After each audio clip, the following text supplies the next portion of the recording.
We're ready to rumble.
For the championship game of the 2022 Raymond James Hall of Fame Classic.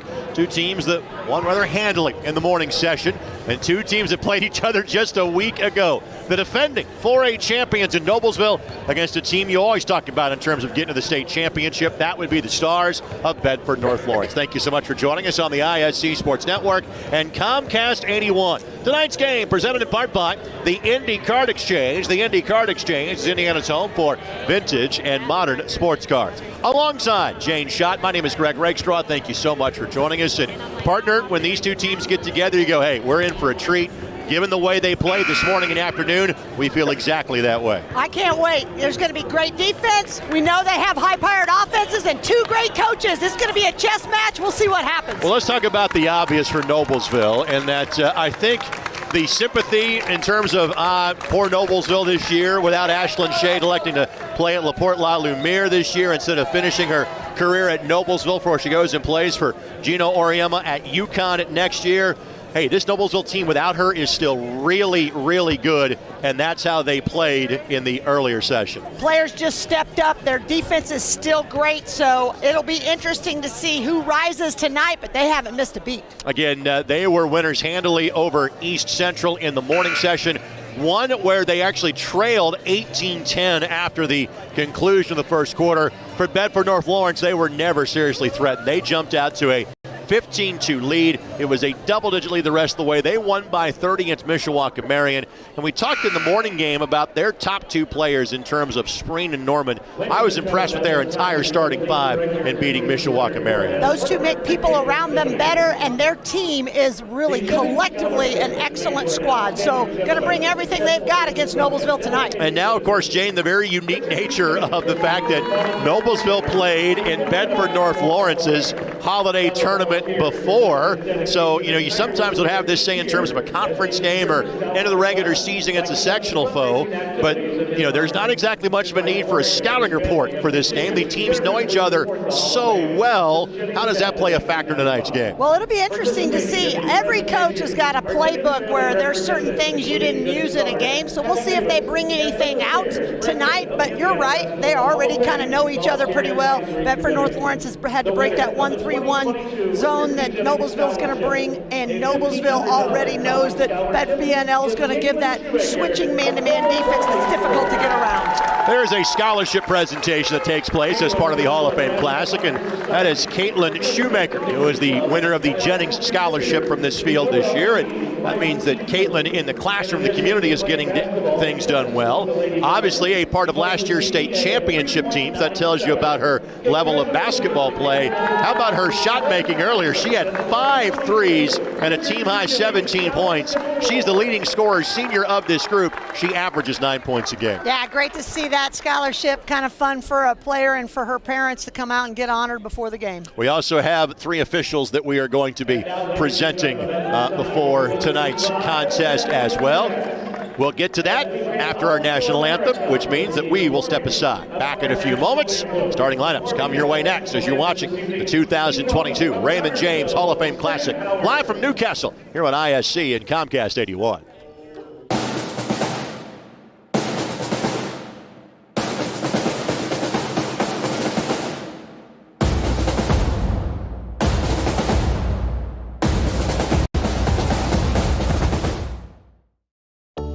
Basketball in Henry County, Indiana means the home of Hoosiers, where legends live. Basketball in Henry County, Indiana means a giant field house and basketball courts in every park. Basketball in Henry County, Indiana means family and friends and team and fans. Basketball in Henry County, Indiana means memories and history and future and hope. Basketball lives here.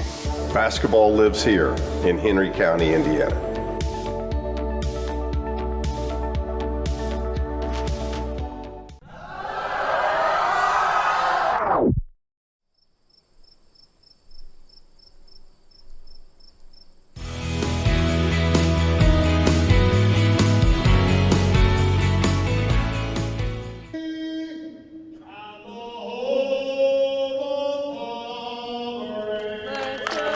Connersville's most famous retired mailman, Sam Howard, with the performance of our national anthem this evening, doing a tremendous job. As always, you might know his son, Matt, being a pretty good basketball player in his days at Butler University. Not to mention numerous years of playing overseas. He is part of the tradition here at Newcastle as well. Now we reference the fact that we're going to recognize our officials before tonight's game, and this is a really cool story. You have a father-daughter combination refereeing tonight's game.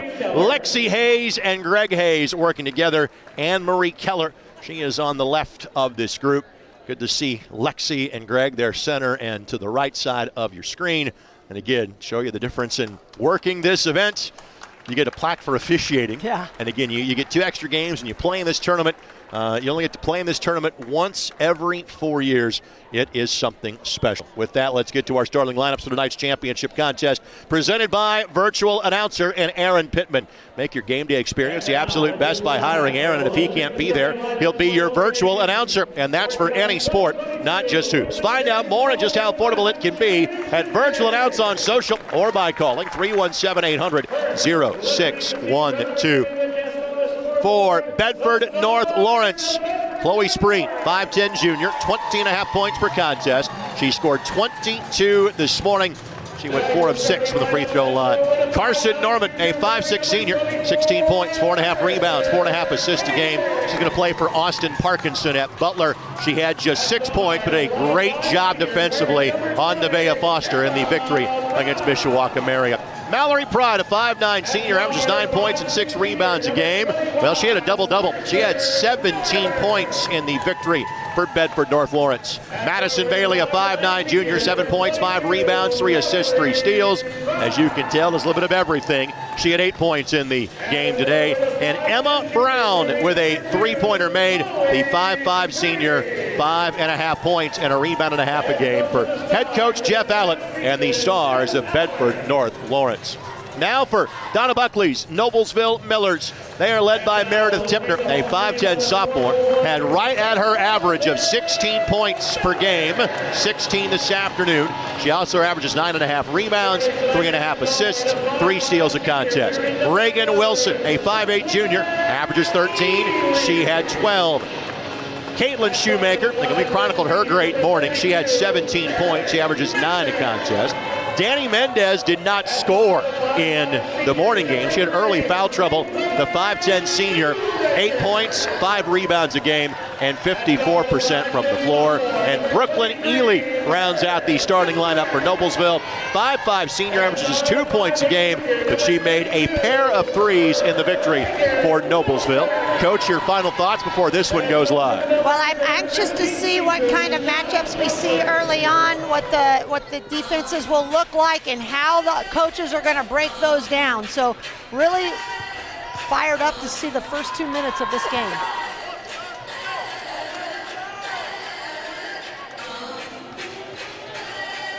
Two very worthy adversaries here in this championship game. Noblesville won 54-44 when these two teams played 8 days ago. Noblesville at 12-3 on the season. Bedford North Lawrence checking in at 14-2. And the tip won by BNL. And immediately here comes the zone trap for Noblesville. And letting it fly on cue is Carson Norman. And the rebound controlled by Spreen.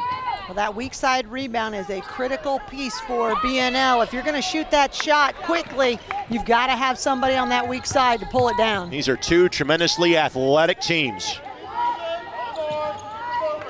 Tonight will be a lot of positionless basketball to this group, and I think a reach-in foul is going to be called against Ely. So Ely picks up the foul, her first, and team foul number 1. It's on the far side. Didn't see much. A little bit of hands. You see that trap comes as soon as you come across the half court. And they are like piranhas. Yep. I sense the moment when to attack. Good backdoor cut. Just Norman forgot the basketball. That was touched last by Wilson. It'll remain Bedford North Lawrence ball. One thing I see right away, Reagan Wilson's got a big old smile on. Yep. She is a kid that plays this game with joy, loves every minute of it, and already she's smiling and getting excited. Well, these are two teams that love to compete. They are used to this stage. Yep. Bedford North Lawrence has the longest active sectional streak in girls basketball in terms of consecutive sectional championships. To use the soccer parlance, Noblesville has to survive the group of death every year, that being the Hamilton County sectional plus Zionsville. You can hear the BNL coaches saying reverse it. As soon as you get out of that trap, you got to reverse the basketball and make the trap or the defense pay. They're keeping it on one side. The ball's been on the right side the entire possession, and anytime you don't get a reversal, it's going to make it easier on the defense.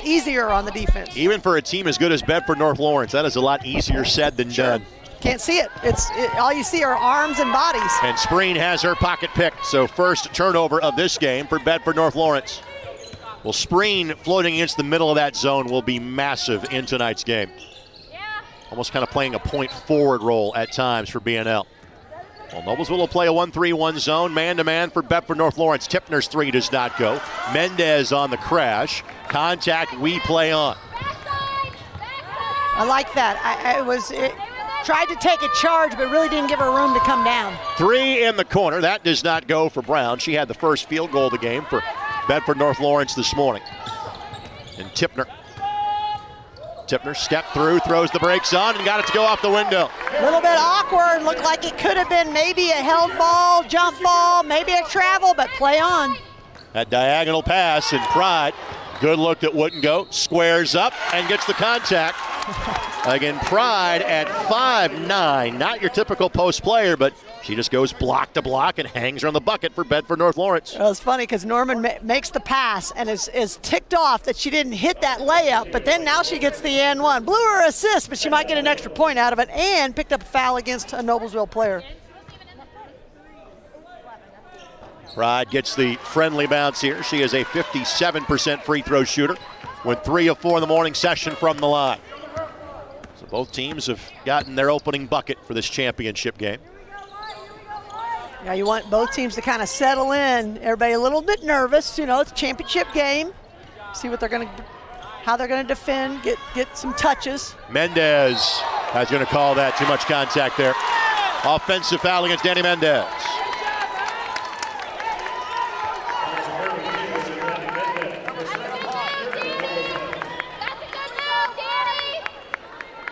that's a tough one on Mendez. She walled up pretty well. Mallory Pride did, so Mendez has just got to make her move without dropping her shoulder. And again, there's the diagonal pass against that 1-3-1. Brown missed the bunny. Spreen. And 3 seconds going to be called in the lane. That was called for either the Noblesville bench or the fans behind them. But friendly reminder to the official that Brown had not vacated the lane. Yep, she was on it though. She had the look, knew exactly who it was. So whether they said it or not, I think she would have called it. Right now you see the Noblesville trying to get the ball into Mendez, who has the size advantage. Step through by Mendez. Missed her 2 looks at the rim. Well, again, not a towering height advantage, but certainly a physicality advantage in the low block for Noblesville. Dangerous pass that Bedford North Lawrence is able to complete. Then a tie-up as Wilson gets the hand to the ball from Pride, and immediately we'll see Ava Shoemaker check in. Well, it's kind of what we talked about earlier, Greg. You know, there aren't a lot of true post players, so guarding Mendez, even though Bedford North Lawrence has had to do it, they don't have a true post player, but Mallory Pride will step up and take that post defense, but it's difficult because you're not used to doing that. Well, now Tipner will kind of play that role for Noblesville at 5'10" with Mendez going to the bench. And immediately Tipner gets a look, draws a foul against Madison Bailey. And we'll see 2 free throws coming up for Meredith Tipner.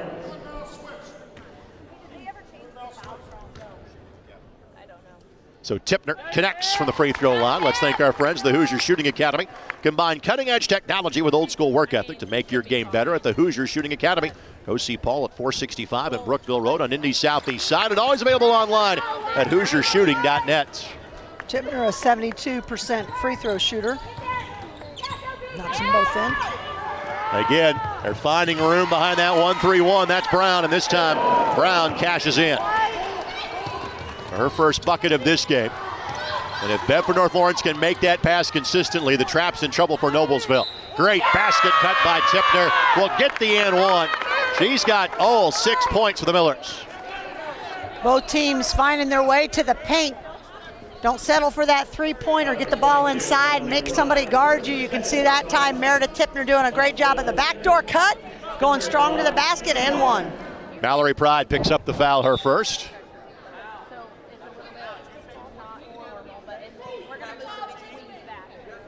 Tipner just converted 2. I think there's a little conversation as to whom that foul should be on. There might be a change in number.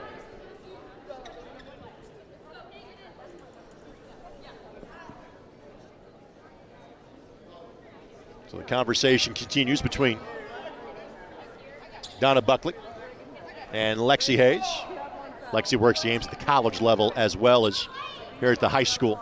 It's perfect. She listened. Yep. Donna made her point. Both people just talking instead of screaming at each other, so that was good. You got 2 coaches that'll engage in civil conversations with our officials tonight. Yep. That makes the game so much better. Here's Norman. Brown, the runner, good take, wouldn't go, and Ava Shoemaker with the rebound. Now BNL going to try to pick up a little full court trap.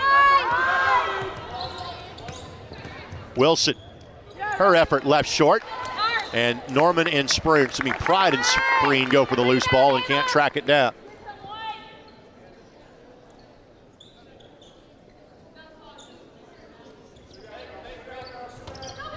Good double. Great double. Tipner never saw it coming. Perfectly timed by Spreen. Second Noblesville turnover. Now Rollins in there for Noblesville. Pride loves that left block. She's got 5. Great job of breaking it. They got out of the trap quickly and attacked as soon as they threw out of it. That's a key. You can't let the ball stick in your hands. So tied at 7. 4.5 minutes in. East Central won the consolation game earlier.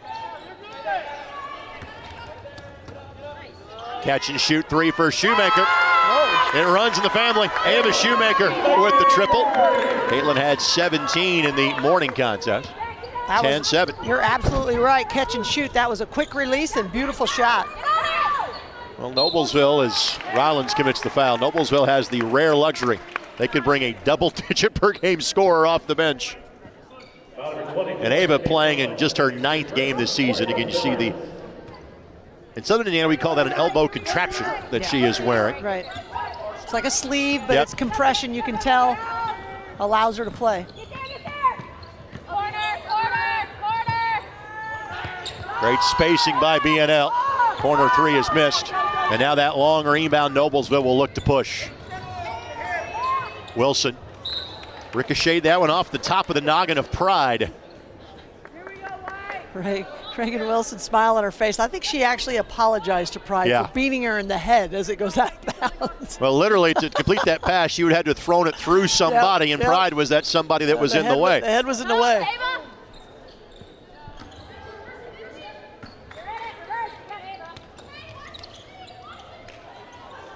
Right now, you can see BNL's switching man-to-man defense. There always seems to be somebody there. Not many uncontested shots for the Millers. Well, these two teams can almost match each other athleticism for athleticism. But Wilson will get an uncontested layup on the steal. Perfectly timed on the steal that time. They got the trap. As they throw out of it, she stepped in the passing lane. Well, let's note, of all the stats we talked about for each of these two teams, Bedford North Lawrence only turns it over 9 times a game. They're sitting on 4 already. Again, this is a different level of defense even against their schedule than they're used to playing. Great weak side rebound by Wilson.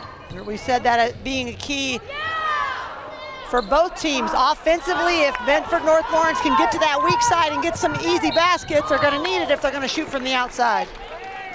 Do you need to slow this down if you're Bedford North Lawrence, or are you okay to play at this tempo? I think they play at this tempo. I think that's how they play anyway. They like to play fast. They like to get, steals and turnovers, points off turnovers, just by the way they play defense. So I think they'd be comfortable at this pace.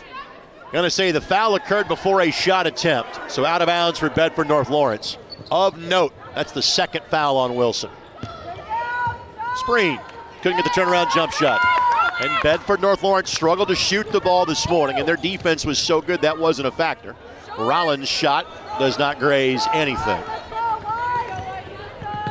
And that will be steps called, and again, 5 turnovers now for BNL. Quickly, Trinity Bailey will check in. 5'7" freshman averaging a point a game. And she'll replace Emma Brown.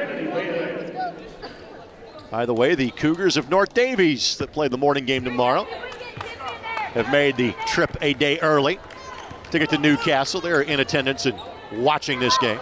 Tipner spotted the double that time.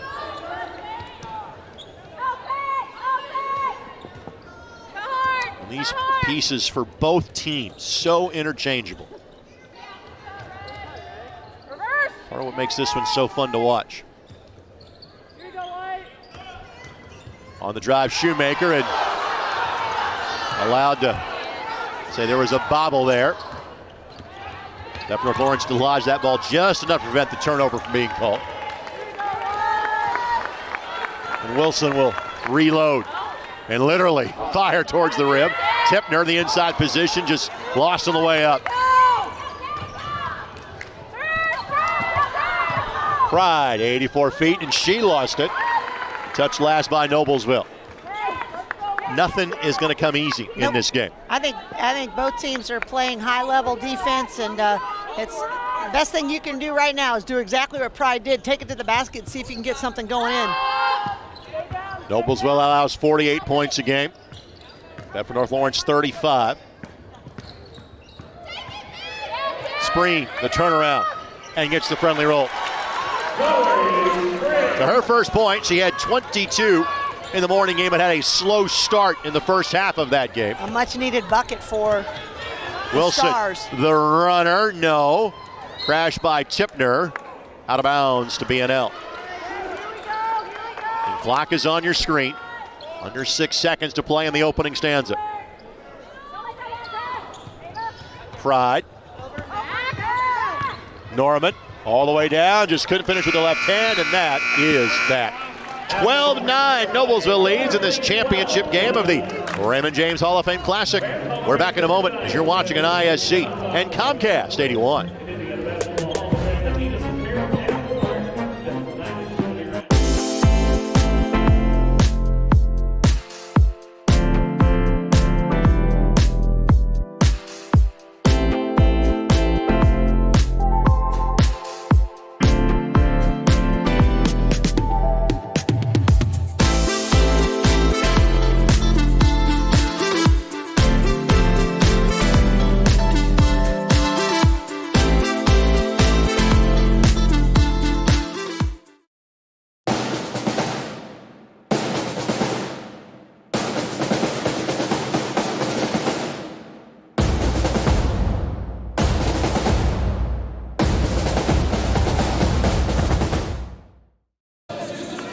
We reference the young men from North Davies, the 1A champs from a season ago. They'll take on Northwood in the 11 o'clock game tomorrow, followed by Ben Davis and Penn. And those games will be on ISC all day, much as these have been. Our television home in the morning will again be Comcast 81. Tomorrow night it'll be MyNDTV 23 for those of you in central Indiana. And the streams are free on ISCSportsNetwork.com, the IHSAA Champions Network, plus the ISC Twitter and YouTube feeds.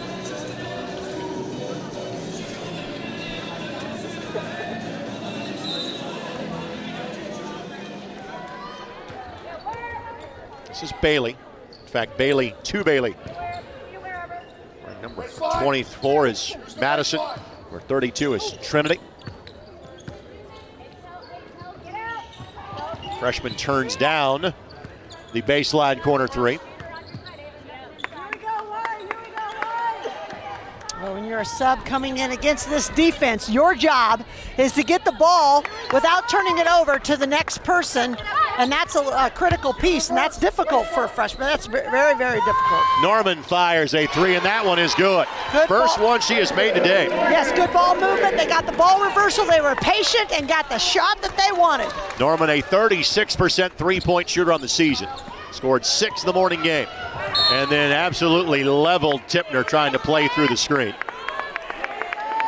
So Norman picks up the foul. Third foul called against Bedford North Lawrence. Tipner took a wallop on that play. Shoemaker inbounds directly in front of our broadcast position.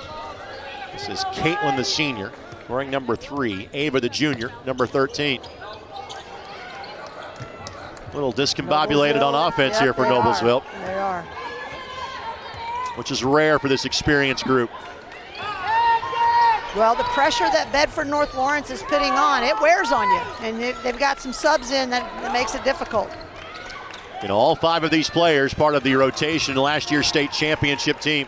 Ava Shoemaker, not that time. But Mendez collects the loose change. And a little far underneath the basket, but she'll just pad that rebound total. Wilson rockets this one up. That does not go. And the rebound corralled by BNL. Spreen for the lead. Too strong, and Mendez again will collect another board. Tipner thought about the elbow jump shot, then sets up the backdoor cut, a thing of beauty, and Wilson's got 4 points. And that may have just been a basketball play. Yep. As you know, Tipner picked up her dribble. I don't believe it was really planned. And when she did that, Reagan Wilson had the, you know, fair four for all to step out on the backdoor cut. Great job. These kids play so much together. They know exactly where the other one's going to be. Bailey again turns down the shot.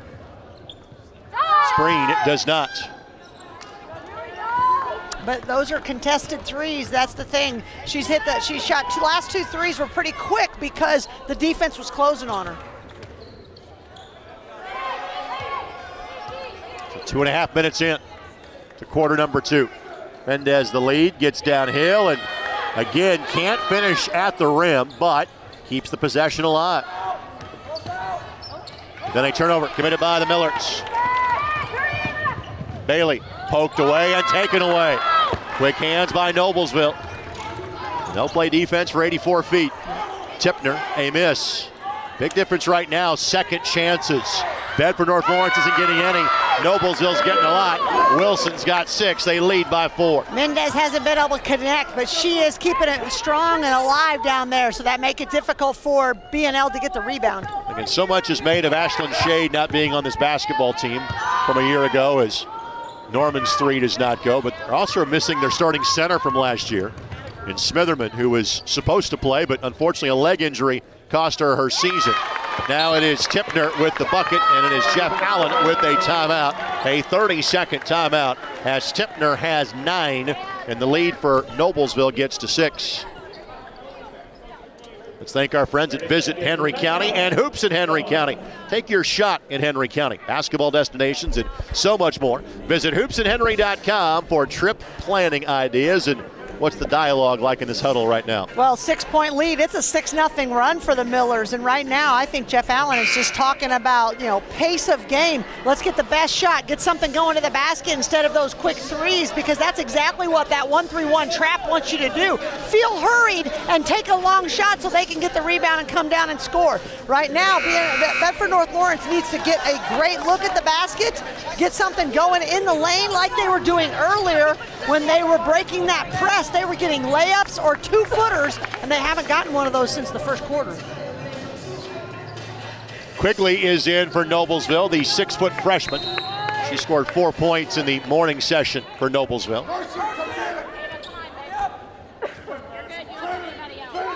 A little different wrinkle here for Noblesville defensively. Kind of almost 2-1-2 kind of look this time down. Yep, they set a ball screen in the middle of the lane, and that three is different, Greg, because it was very in control. It was a plan. She drove, and kicked it out, and their screen just standing there relaxed, knocking it down. Great shot. A 40% three-point shooter. Her second basket, first from distance. Wilson got behind the defense and lays it up and in. That's the third layup by Reagan Wilson. She's just she's reading the defense and finding where she can get easy buckets. Wilson with 8. Get more hands in the passing lane here by Noblesville.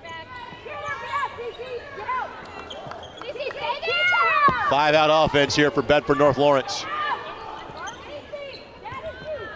Norman drives baseline, good kick out. Pride finds a seam. Shoemaker got a block. Pride got it back. Shoemaker or Quigley, either one get called for a foul. And 2 free throws coming up here for Bedford North Lawrence. I think they're going to get Shoemaker.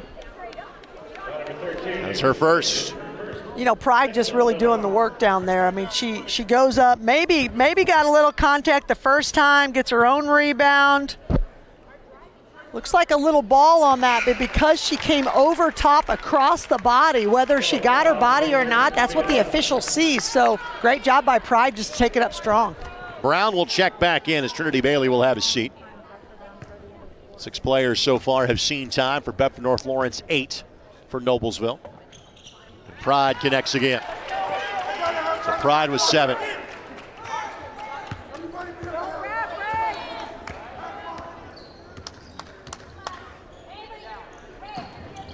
Quigley, her pass taken away by Spreen. Spreen spins off the window and score it. Chloe Spreen taking advantage of a freshman trying to make a pass to the wing, and she just jumped in the passing lane. Perfect timing. And the Bedford North Lawrence fans making some noise behind us. Down to a 1-point lead.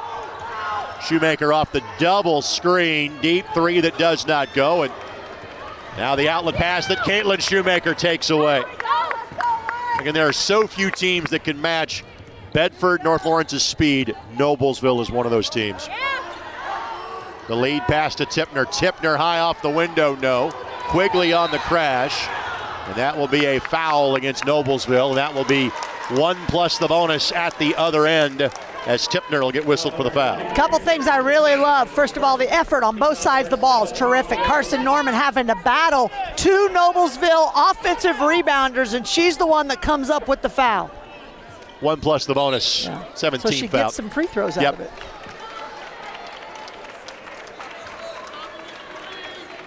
So this will be Norman going to the free throw line, where she is a 70% shooter on the season.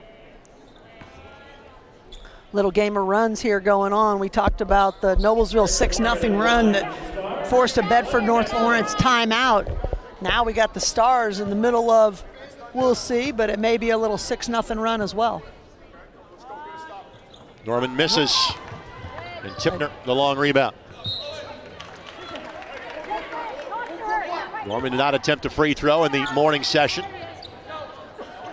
Now this is the Stars' signature defense. Face guard, man-to-man, full court. They haven't done it yet.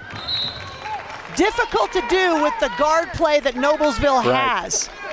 You have to pick your spots, and you can see this is a dead ball. It's a really good time to do it. I like coach's call on this. And if you don't do it throughout the course of the game, you got to do it almost kind of give your team that spark of energy. Right. When you do that so often. Tough pass. Finds its way through. Four out. Right now, yeah, I was going to say 4 out, 1 in. Yep. Noblesville really not getting much movement, and what happens? They get a turnover. Chance for Bedford North Lawrence to take the lead. Brown, high arcing three does not go. Norman on the tip to keep it alive. There have not been many second chance looks for Bedford North Lawrence. Here is one. Miller's having a bit of a lull. Stars trying to take advantage. Timeout to save the possession here by Coach Allen. So timeout to Bedford North Lawrence. Couple veteran moves on that, Greg. One, the veteran coach gets the timeout. He sees his players trapped up over there and nowhere to pass. Veteran move on the official. Jeff Hayes got a great, he knew that there's a possibility. Right. It's loud in here. He's listening. He knew that timeout was coming. He gets it to him. I like that. Let's thank our friends at ADP and Anthony Bennett as well. Do you know that ADP pays 1 in 6 Americans? Did you know that if you mention ISC, you can get the full range of ADP services free for 3 months? That's right, ISC and ADP have partnered to help your small business, and it's free for 3. Call Anthony Bennett at 317-427-8249 or email anthony.bennett@adp.com and mention ISC. Check that. I got to correct myself. Greg Hayes. I said Jeff Hayes. I was getting Coach Allen and the official mixed up, but you know, these guys are working hard. These officials are working hard out here. The least I could do is get their name right. So Greg Hayes, veteran move to get the timeout. 1 point lead for Noblesville. 2:01 to play here in quarter number 2. Greg Rakestraw, Jane Schott with you on ISC and Comcast 81. Thanks to Alan Hughes and Jordan Shue behind the scenes. This is the 12th basketball game we have produced on ISC today. Game 13 is just underway in Kokomo between Flory Badunga and the Wildcats, taking on Fort Wayne Bishop Lures. That diagonal ball, that's where Bedford Lawrence has attacked this zone. Spreen on the other side for 3, no. Again, Wilson controls the weak side glass.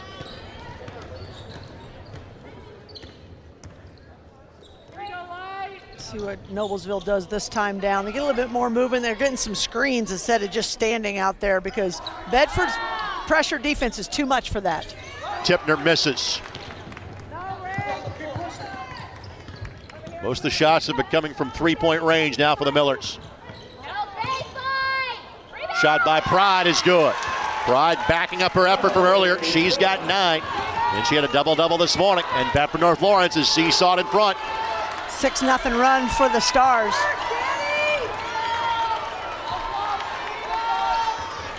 And the Bedford fans that have made the trip across the southern half of the state making some noise. Shoemaker lines it up. Couldn't get that one to go. And Pride again owns the glass. And a trap that leads to a foul that'll lead to free throws at the other end. Shoemaker, her first foul. 1 plus the bonus coming up here. So this will be Madison Bailey. Bailey, a 60% free throw shooter, who went 2 of 2 today. And let me state the obvious, Bailey, Bedford North Lawrence, related, not the daughter of one Damon Bailey. His daughter Alexa already played at Bedford North Lawrence and on to play at Ben Butler in the University of Indianapolis, and son Brayton playing these days at St. Francis up in Fort Wayne. I had the great fortune, she was on the All-Star team the year that I got to be the assistant coach. So I had a brief stint of coaching her, and she was great, just like her father. Wilson off the double screen. The movement has been around the perimeter, not towards the post as of late for Noblesville. Ely in the baseline corner. The pressure just keeps building, and right now, Noblesville going to probably go for the last basket, which is not a bad idea, but they got to get a good look here. They look a little bit discombobulated. They also will have the ball to begin the third quarter, barring a late jump ball. Wilson will pull from the elbow, tough shot, no. Tipner the rebound. Shoemaker will not have a chance to get rid of it. Bedford North Lawrence will simply hang on to it, that's that. They'll take an 8-0 run to halftime and a lead against a team that beat them by 10 on their home floor when these two teams got together some 8 days ago. At halftime of this championship game, it is Bedford North Lawrence 23 and Noblesville 20. Stay tuned. A special guest will join us next as you're watching the 2022 Raymond James Hall of Fame Classic here on ISC and Comcast 81.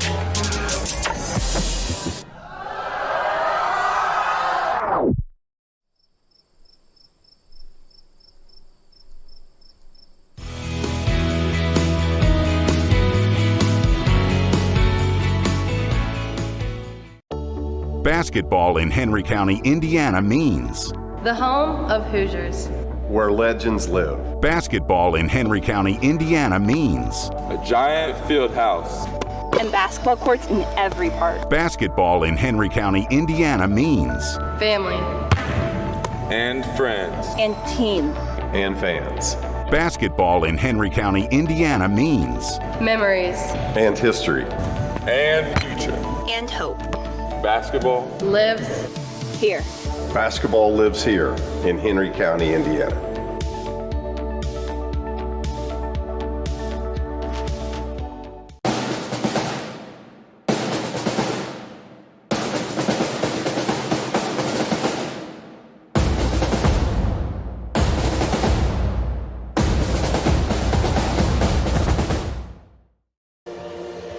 Back here at Newcastle, we're at halftime of our championship game of the Raymond James Hall of Fame Classic.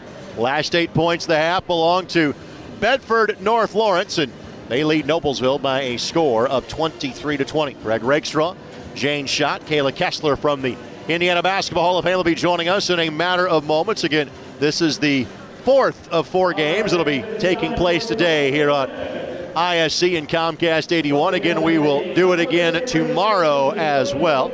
On the boys' side with North Davies and Northwood face off, and then Ben Davis and Penn will be taking on each other. And now again, we are joined by what I can lovingly call the brains of the operation here at the Indiana Basketball Hall of Fame. Kayla Kessler, nice enough to join us. Great to see you as always. How's your day been so far? It's been great. Thank you, Greg. What is this week like at the Indiana Basketball Hall of Fame every year? It's a little bit hectic being between the holidays, but it's a lot of fun, and we get to watch some great basketball. Busiest days at the museum all year are really kind of these 3 days, correct? Absolutely, especially tomorrow. Tomorrow's a busy day. We'll see hundreds of people at the museum, which is great. How would you kind of recap 2022? I know you spent some quality time away with the growing family, but what was this year like at the Indiana Basketball Hall of Fame? Yes, I welcomed a newborn son about 4 months ago, but they took care of me and took my job responsibilities over there, and I'm really grateful for that. But it's been an awesome year.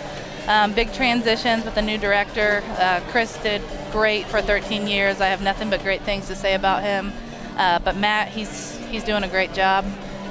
We're excited. We're through COVID, which is awesome. And it's been a really blessed and great year. Speaking of all things new, you guys are getting ready to expand at the Indiana Basketball Hall of Fame. Tell us about it. Yeah, we're adding 6,600 square feet to the 14,000 square foot museum, which is a lot of extra room that we need. We have so many artifacts, good problem to have, that we can't display them all. We actually have to hide about 80%, so we can display a lot more goods and put in some better exhibits and welcome visitors to the hall. And I know that, during kind of the COVID times and with some funds that had came in, there had been some renovations and remodeling, kind of the stuff that people wouldn't see in terms of HVAC and stuff like that. But this is by far the biggest construction project you've had since this museum's been open since the early 90s. Absolutely. Yeah, we did some renovations during COVID with the Warwick donation.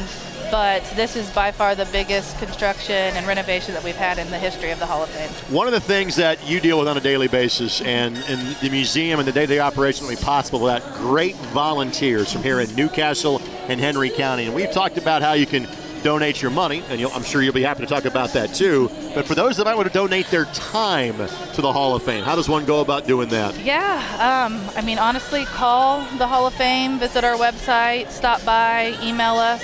info@hoopshall.com is the email for that, or mine personally is kayla@hoopshall.com. We have some brochures on volunteering. We have everything from front desk responsibilities to paperwork to giving museum tours, which we really need.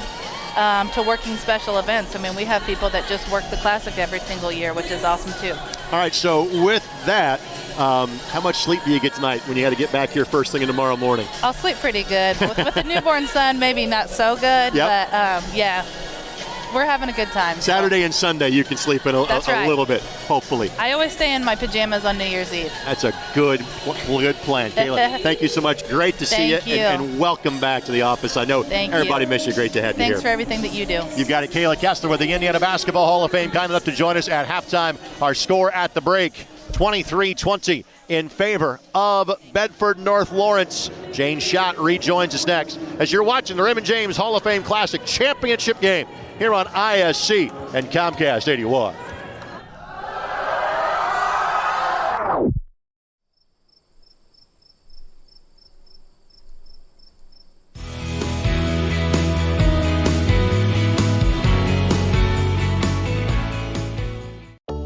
Basketball in Henry County, Indiana means The home of Hoosiers. Where legends live. basketball in Henry County, Indiana means A giant field house. And basketball courts in every park. basketball in Henry County, Indiana means Family. And friends. And team. And fans. basketball in Henry County, Indiana means Memories. And history. And future. And hope. Basketball. Lives. Here. Basketball lives here in Henry County, Indiana.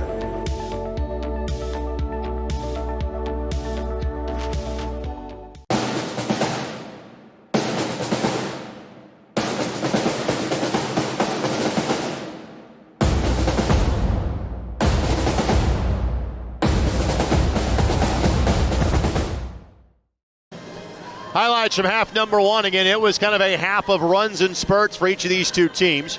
Early, Bedford North Lawrence had success throwing over top of the zone. Mallory Pride, again, after having a wonderful morning session, Bedford North Lawrence has had a great evening session as well. She has had 9 points in total. Then Noblesville started to get things at the rim. 9 points for Meredith Tipner in the first half. Reagan Wilson would add 8. Ava Shoemaker would connect on that 3-point field goal, her lone basket. Tipner, Wilson, and Shoemaker have accounted for all of the scoring, and that's the only 3 that Noblesville has made so far in this game. As the second quarter kind of wore along, Noblesville, I wouldn't say kept settling for threes, but that was what was available from their offensive standpoint. That's when Bedford North Lawrence kind of kicked into high gear on their end, and they would score the last 8 points of the quarter, take a 3-point lead at halftime. Scoring in the first half, all the points from B&L coming from their starters, which is not overly surprising. 9 for Mallory Pride, 7 for Chloe Spreen, 3 for Carson Norman, 2 for Maddie Bailey, and 2 for Emma Brown. For Noblesville, as you mentioned, Tipner, Wilson, Shoemaker have accounted for all of the points. Shooting in the first half, B&L 8 for 23, Noblesville 8 for 28. Neither team shooting well. Tired legs obviously playing a factor in that. 2 of 11 for B&L from three-point range. Noblesville 1 of 11 from three-point range. 7 B&L turnovers, 6 for Noblesville. 19 rebounds to 17 in favor of Noblesville, 8-5 on the offensive glass. Those numbers kind of started to even out as the half went along. Jane Schott rejoins us now. Jane, give me your thoughts on what you expect to see from these two teams in half number 2. Well, it was a game of runs, and we expected that because both teams are terrific. Right when Noblesville got going, Jeff Allen calls a timeout, gathers his team, and then Bedford North Lawrence finishes us with a run of their own. So 23-20 adjustments at the half. One thing that B&L was able to do early was to get in the lane. They've got to continue to break that press. If they can do that, then they'll have more success here in the second half. On the flip side, I thought Noblesville's offense got a little stagnant. The Stars really cranked up their pressure defense, and instead of screening, Noblesville kind of stood around a little bit. They've got to get moving again so they can get some of those backdoor cuts and easy baskets for Tipner and Wilson. Let's thank our friends at Citizens State Bank. They've been serving Central Indiana the full suite of banking products and services since 1873. To learn more, visit mycsbin.com. Give them a call with 888-529-5450. Member FDIC and equal housing lender. In our earlier results, Bedford North Lawrence besting Mishawaka Marion Noblesville passed East Central. Then East Central won the consolation game that preceded this one. A championship on the line here in half number 2. Noblesville beat Bedford North Lawrence by 10 at BNL 8 days ago. If the two teams were to meet again this season, it would be in the state championship game. It will be Noblesville ball to begin quarter number 3. Their starting 5 of Ely, Tipner, Mendez, Wilson, and Shoemaker. And then for Bedford North Lawrence, their starting 5 of Bailey, Spreen, Norman, Pride, and Brown. Here we go.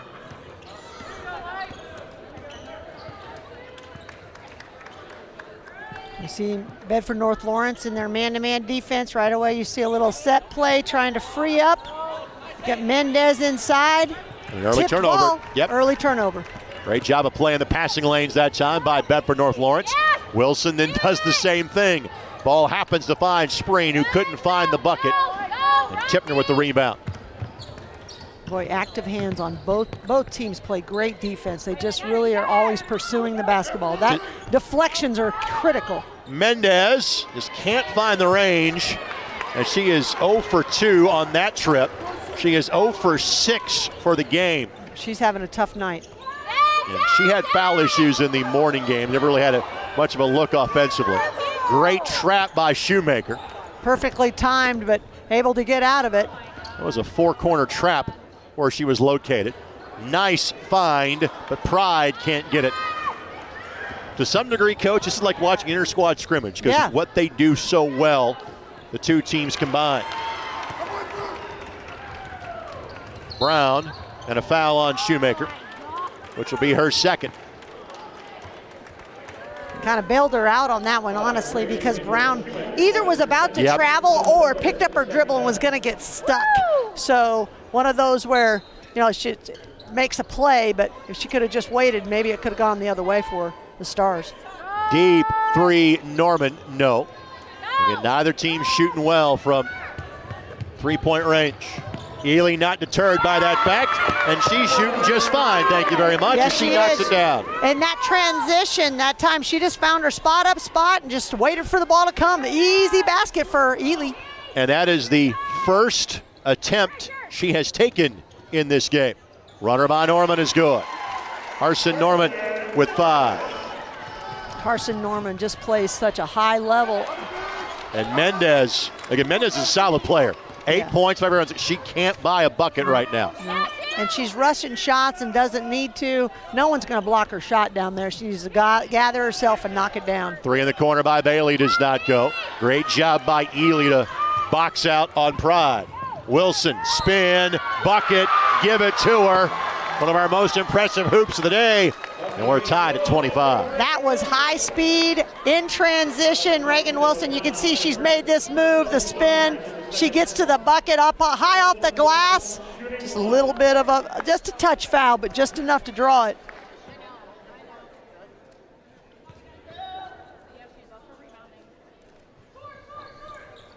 Shot left short, and the blockout drill. Ball hits the floor twice before Pride is able to collect it. Pride with 8 rebounds. Runner by Norman does not go, and Tipner collects her 8th board of the game, and then Spreen will be called for the foul. First on Spreen. Spreen had 1 to give, though.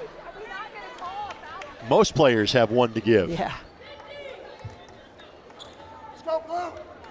Yeah, it's true. When you talk about fouling, most players don't use up all 5. You don't want to get the other team in the bonus, but that wasn't a bad foul. She might have gotten the steal. Only Wilson had 2 fouls in the first half of any player in this game.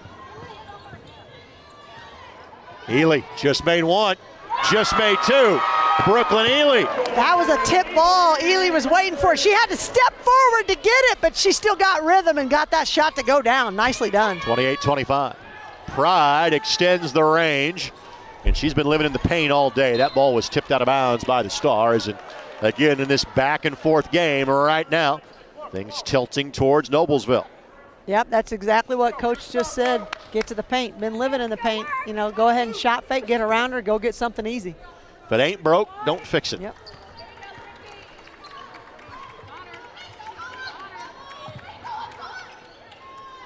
Time Norman closed on Ely a little more quickly after she's made those 2 threes since halftime.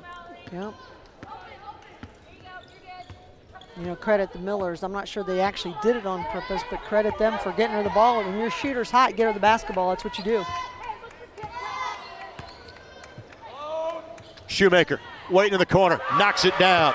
Well, again, let's repeat. Noblesville was 1 of 11 in the first half from 3. They've just made 3 in a row. Yep, and but they were 3 shots that they wanted to get for those players. They were set, their feet were set, they were not contested, in rhythm.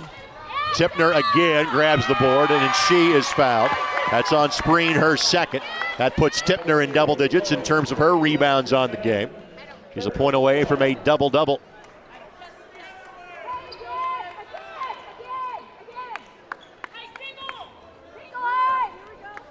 So already midway through. Well, we've seen our next little mini run.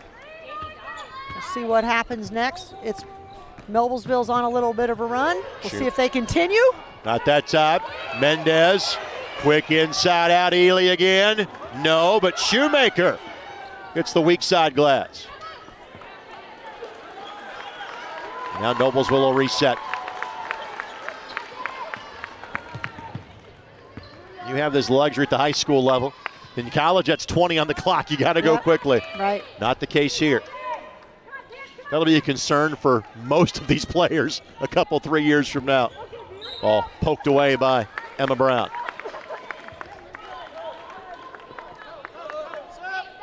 Quick substitution.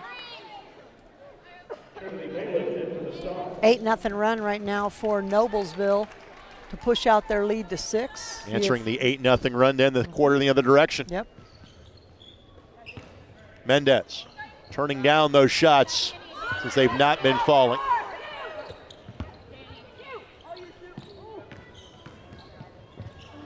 Over the head of Mendez, but Ely. I think Ely thought that ball was tipped. It wasn't. She could have gotten that.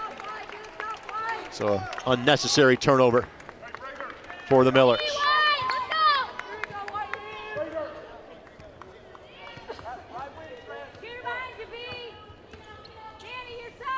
Open 3 left side for Bailey. She turned a lot of those down in the first half. Great hustle by Spreen, and then Spreen draws contact from Shoemaker. And for Caitlin, that is her 3rd. So the first player really in any semblance of foul trouble in this game.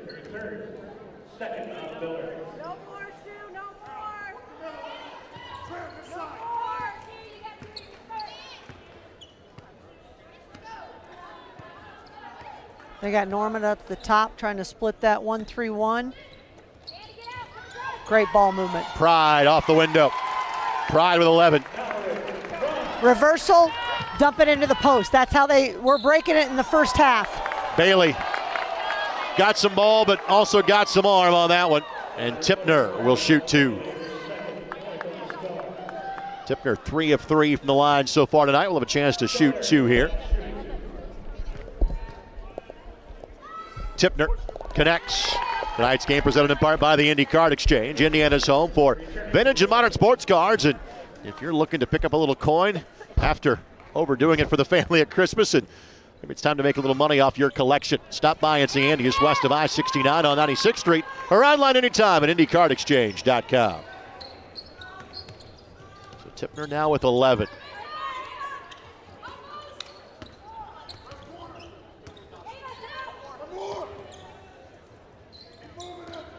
And that'll be a reach-in foul on Wilson, her 3rd foul.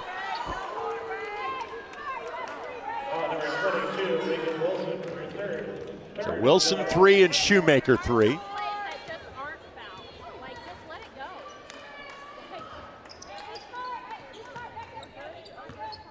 Two great players going at it. Love this. Again, Noblesville's kind of altered what they're doing defensively. They're back to more of a kind of a 2-1-2 half-court trap versus that 1-3-1. Bailey on the diagonal cut, Spreen, too strong. And Tipner collects another rebound. A good backdoor cut, great bounce pass. Just got to get that finish on the layup. Shoemaker, drive and kick.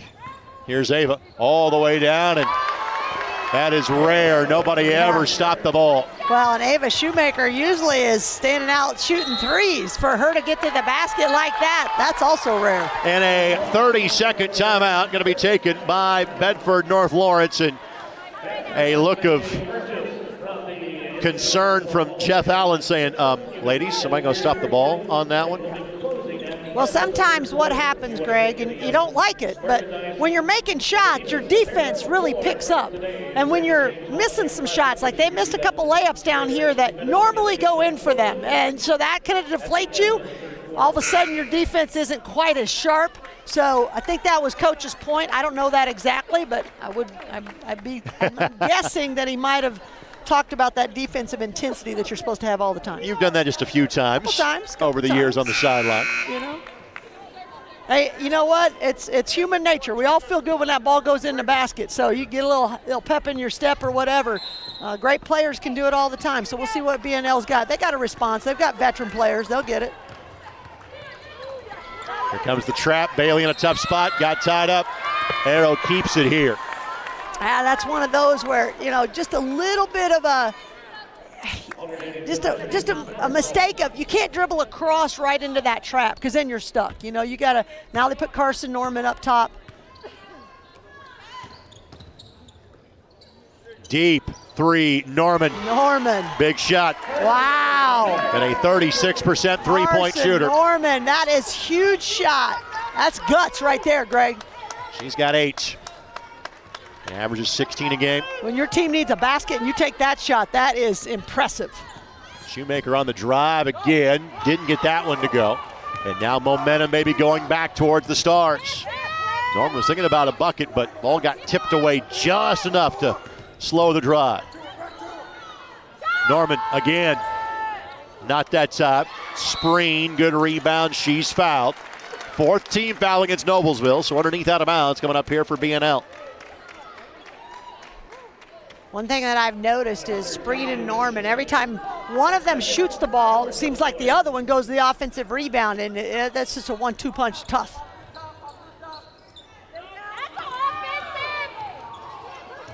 Spreen and Tipner waging a battle. Won by Spreen that time. Going hard to her left, shoots it with her right. Good defense. She just willed that ball in. The lead is whittled down to 3. There's a 3-point lead for Bedford North Lawrence at halftime. Got up to 8 momentarily for Noblesville. Shoemaker turns down the 3. She'll take the contested 15-footer. And Norman will slow things down for a moment. Great hands, but couldn't hang on to it. Now Spreen for the tie. Spreen with a dozen. Worked out in their favor because it got tipped right to the Chloe Spreen, who's hot right now. I don't think Wilson realizes the time. She does now, and not on target. Well, it seems fitting that after 3 quarters, we've accomplished nothing. 35 all. These two teams have been level so far. They've got at least 8 more minutes to settle it. Spreen the bucket. Her second made 3 on ISC and Comcast 81. Hi there, I'm Jake Query. And I'm Derek Schultz. And we do Query and Schultz on ISC Sports Network. And Derek, unlike Ted Lasso, we have a 3rd season. That's right. Season number 3 right now, ISCSportsNetwork.com. You can see episodes on Comcast 81 as well, Mondays at 7:30. I'm talking about our show, Jake, this beloved show that people tune into every single week. Twitter, Twitch, YouTube, Facebook, so many ways to watch Query and Schultz every Monday, 7:30. Tune in and hang out with us. And you don't have to be a goldfish. You'll remember everything we say.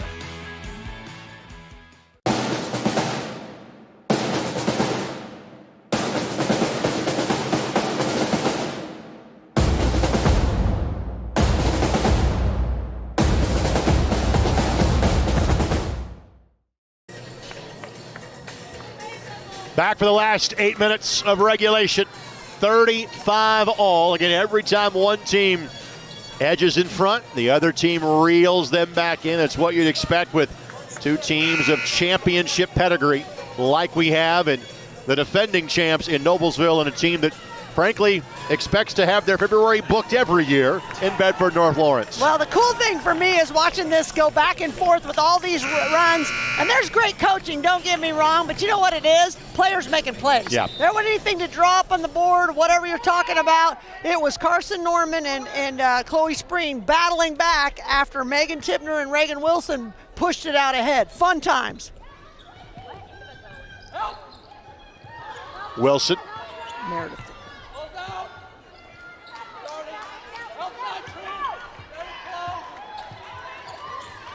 Shoemakers, Tipner, Wilson, and Ely, the 5 on the floor for Noblesville. So Mendez getting a bit of a respite. Briefly saw Quigley and Rollins in the first half. Shoemaker bumped into on the screen officials, letting them play through. Tipner, tough shot, doesn't go. Coach Allen talked about their defense at the time of the break, just talking about closing out on shooters, contesting shots they did at that time. 3 for the lead for Norman. Got it. Well, Noblesville had their kind of 3-point run in the third quarter. Now Bedford North Lawrence is answering, and they're back in front. They have regained their 3-point lead that they had. 11-0 run for the Stars. They've had a run of 8-0 and 11-0 now in this game. Tipner from 16, yes. Tipner answers. You know Meredith Tipner's going to have an answer for that. She's not going to go away quietly. Shoemaker blows a tire, and with that, it opened up the floor for Norman. And Norman now with 13. 3 different Stars in double figures. And some might say it's bad defense that all this, but no, this is good offense. They're defending shots. People are making plays.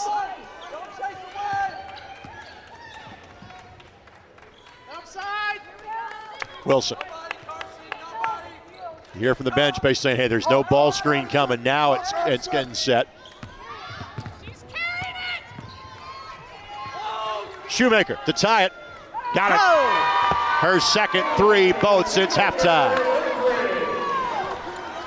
Of the last 6 shots, 5 of them have been threes. Everybody's heating up. Backdoor cut, Spreen. Got it. Spreen with 14. All right, we'll take that one too. They're all good. Tipner thought about it. Then on the dive, great hands by Pride to take it away. But then Noblesville gets it right back. Cannot pass over top of these players. Tipner ties us at 42. Timeout called by Coach Buckley and Noblesville. It is a full timeout. We'll keep it right here. Again, we hope you are enjoying this great basketball you are watching from Henry County. You'll have just as much fun when you visit Henry County. Take your shot in Henry County. Basketball destinations and so much more. Visit hoopsandhenry.com for trip planning ideas. And there are so many people from out of state that make a basketball pilgrimage to Henry County to check out the Indiana Basketball Hall of Fame, to check out this facility, as the wall will tell you, the largest and finest high school field house in the world. And of course, just down the road to go see the famous Hoosier Gym in Knightstown. You can do this all in one day. If those that live in the Indianapolis area or close by, it's a less than a 1-tank trip to get here.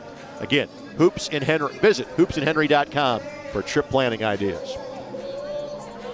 What will be the difference in these final 5 minutes and 36 seconds? Well, the one thing, you just got to weather when a team gets hot. You got to weather these runs, and you can't lose it. You've got to keep your composure. Both teams have players that have done that, so I think that's a big critical piece.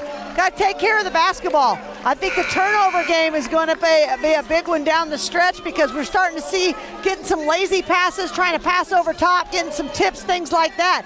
Going to be possession by possession, and we'll see what team can kind of weather the defense down the stretch.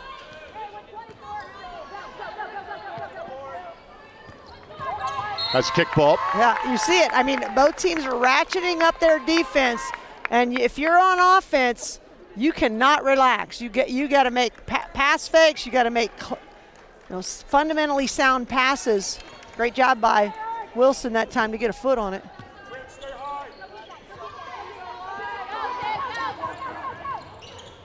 Here comes the ratcheted up trap. Bailey finds Spreen. Spreen through a sea of hands, couldn't hang on to it. 9th BNL turnover.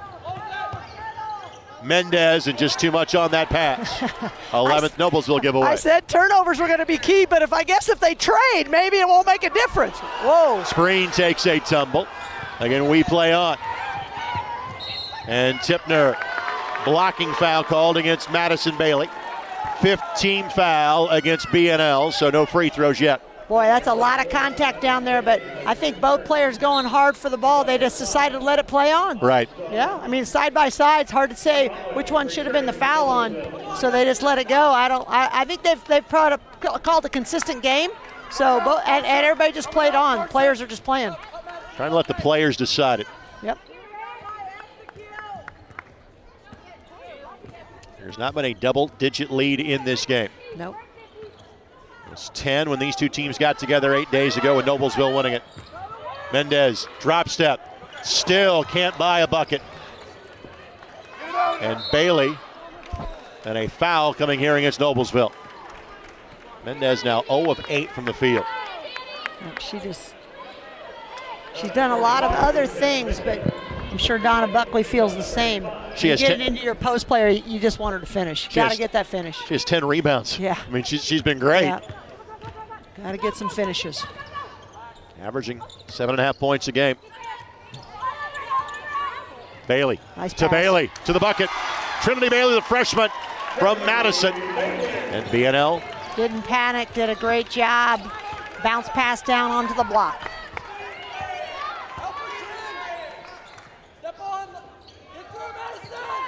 Tipner all alone for 3.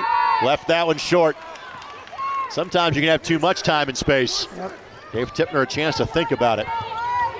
So a 2-point lead in the ball for Bedford North Lawrence. Norman. Mendez takes a tumble, recovers quickly. You got to throw out of that because there were 4 players around Pride. By the time the defense had rotated out, a window opened, but then a timeout was taken by Bedford North Lawrence with 3:47 left to go, and we'll take a timeout with it midway through the 4th quarter. Bedford North Lawrence the ball on a 2-point lead. Back in a moment on ISC and Comcast 81.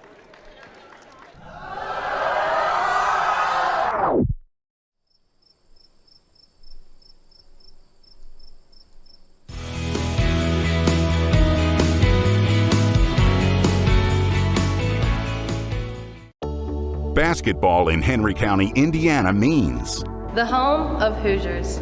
Where legends live. basketball in Henry County, Indiana means a giant field house. And basketball courts in every park. basketball in Henry County, Indiana means Family. And friends. And team. And fans. basketball in Henry County, Indiana means Memories. And history. And future. And hope. Basketball Lives. Here. Basketball lives here in Henry County, Indiana.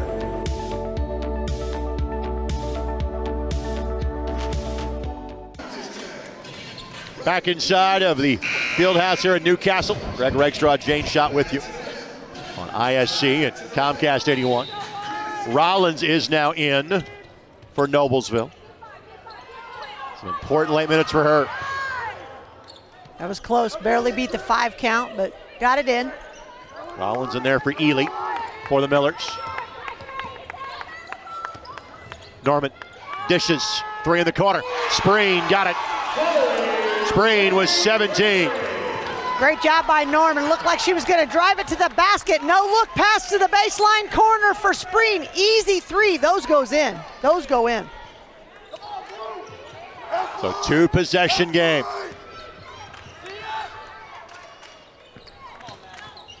Tipner sees the double, kicks to Shoemaker, alone for 3, got it. Caitlin Shoemaker's got the answer. And now a timeout taken by Coach Buckley and Noblesville. And we will keep it right here. This 30-second timeout presented by the Indy Card Exchange. Indiana's home for vintage and modern sports cards. And if you're looking to put a little extra coin back in your pocket after overdoing it at Christmas, maybe it's time to make a little money off your collection. Stop by and see Andy just west of I-69 on 96th Street. Or check them out online anytime at IndyCardExchange.com.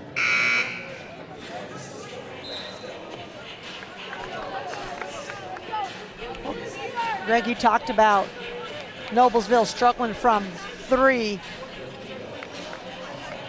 They've hit 6 threes here in the second half. Yeah, the law of averages has caught up for them. And normally as a team, they make 5.5 threes a game. They shoot 29% from three-point range. They're frankly a better three-point shooting team than that.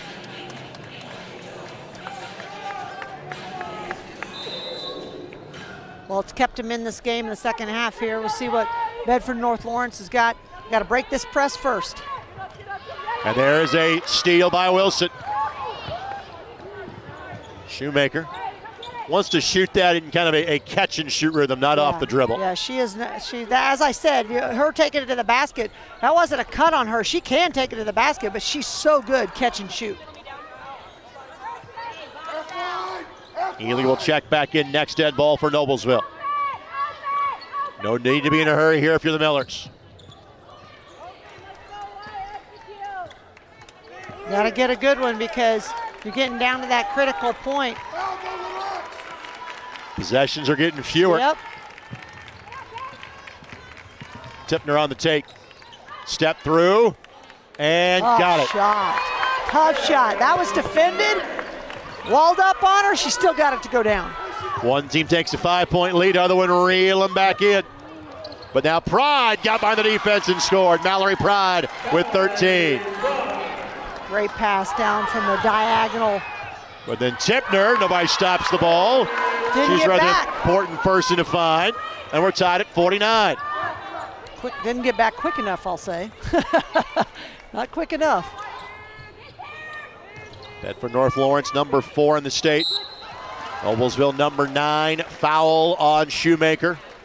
Just the 6th team foul. So 3rd on Shoemaker.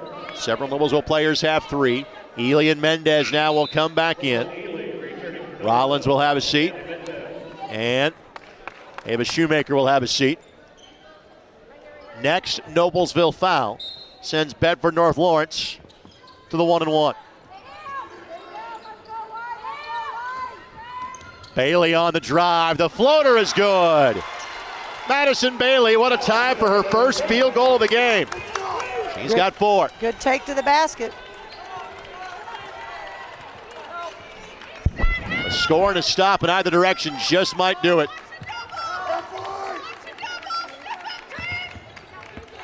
Tipner. Bailey giving her plenty of space. Wilson the back door. The floater is good.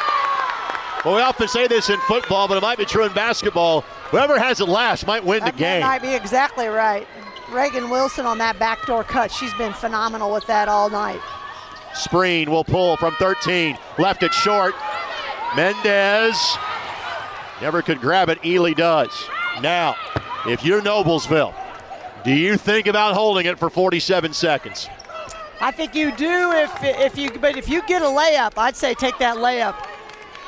You may not get another one with this Bedford North Lawrence defense. They're spreading it out. Yeah, she's telling her kids, the ball's in Wilson's hand, get out of her way.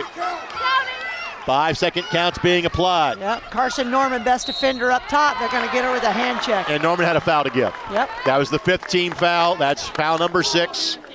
So that's not a bad foul to take there. Nope. Her 2nd foul for Norman.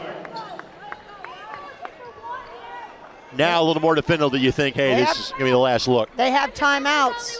But Donna Buckley leaving it in the hands of her players. And you have such an experienced group on the floor. Having all played in last year's state championship game. You hear Jeff Allen saying, don't foul, no fouls to give. Wilson. And now a timeout called by Noblesville. So with 11.5 seconds left to go. All right, Coach, what are you drawing up here? You're going to have a side out of bounds. What do you got? Well, it looked like what they were trying to do with Reagan Wilson was get her to get to the basket so she could kick to Tipner or maybe one of her shooters. But Carson Norman was so good, not letting her turn the corner and kept that applied pressure without overplaying. So now what does Noblesville draw up? I would say they've got to get something with Tipner going to the basket. That's what I would want because I feel like she's got the best chance to finish. If she doesn't, she's going to get fouled. And you see the back and forth between these two teams down the stretch. We were tied going to quarter number 4. We are tied as we are almost done with quarter number 4 at this point. It's exactly what we expected when we knew these two teams were going to lock horns here in this championship game. They have not disappointed. Next foul either direction puts either team in the 1 plus the bonus. If we get to a jump ball, the ball would go to Bedford North Lawrence. And there's still time for them, if it's in the next few seconds, to make a play and get something going. And again, this is a Noblesville team that has fared a little better on the offensive glass, so maybe because of that, you make sure you get that shot early to get yourself a second look. Got to get the ball in bounds first, though. With Bedford North Lawrence defense, that makes it difficult. And a timeout called by Coach Buckley. Well, and she has extra timeouts. I mean, remember, Bedford North Lawrence has had to call some timeouts when they've gotten trapped up. Jeff Allen has called 2 of his timeouts just to get his players out of trouble. She's not had to do that, so Noblesville has some timeouts to burn. So Donna was counting along and had the official right next to her, and Greg Hayes.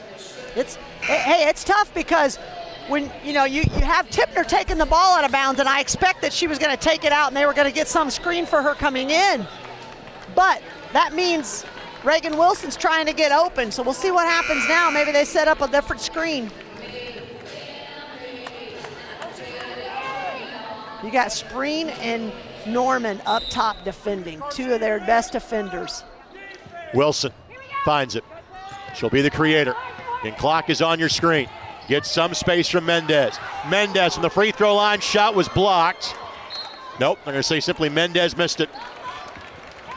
She maybe panicked a little bit. She had time to make that extra pass. So Bedford North Lawrence will ask for time. It'll be a full timeout. It is their last timeout remaining. Again, we will keep it right here. And I forget whether it was Norman or Spreen, but I kind of looked and saw her look back at the bench, and she just goes, Valpo? Yeah. Let me explain. You know exactly the play that I'm referencing, and if you're over the age of 30, you probably get the reference. Valpo is now the perennial term for throw it the length of the court to one player, hands it off in terms of a dribble, shoot scenario. The Bryce Drew play from the 1998 NCAA tournament. I forget which one of the Jenkins twins threw him the pass. That's the key. At this point, you got to have somebody that can at least throw it about 50, 60 feet down the floor in this scenario. Yep, and my guess is that they've practiced that. We had tryouts for who's going to make the pass. Luckily, I've got a lot of soccer players on my team who can make that long pass, either two-handed overhead, or I've got a goalie on my team who can do the one hand. So you've got to have somebody who can deliver that pass. I'm going to test. I'm going to make sure. I'm going to give you some soccer knowledge. That one-handed goalie pass is forever known as the Tim Howard pass. By the way, Tim Howard, okay. From the 2010 World Cup, where the late goal was scored against Algeria in the second round. Yeah. The soccer broadcaster had to share that with you. I like it. So that's a Timmy Howard from now on. I don't know the soccer lingo, so I appreciate you sharing your knowledge. That's about the extent of my knowledge right there.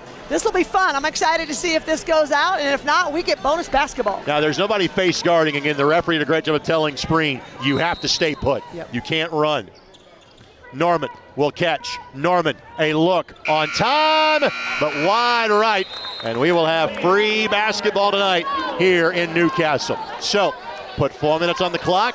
We will go to overtime. Let's go ahead and take a quick timeout. We'll come back with free hoops for the Raymond James Hall of Fame Classic Championship. Comes your way next on ISC.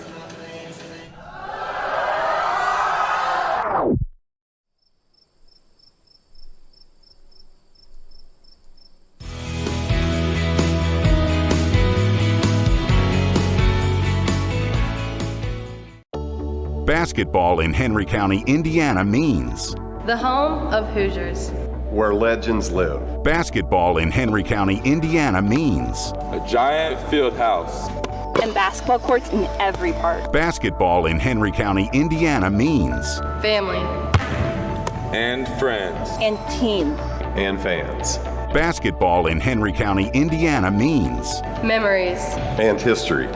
And future. And hope. Basketball Lives here. Basketball lives here in Henry County, Indiana.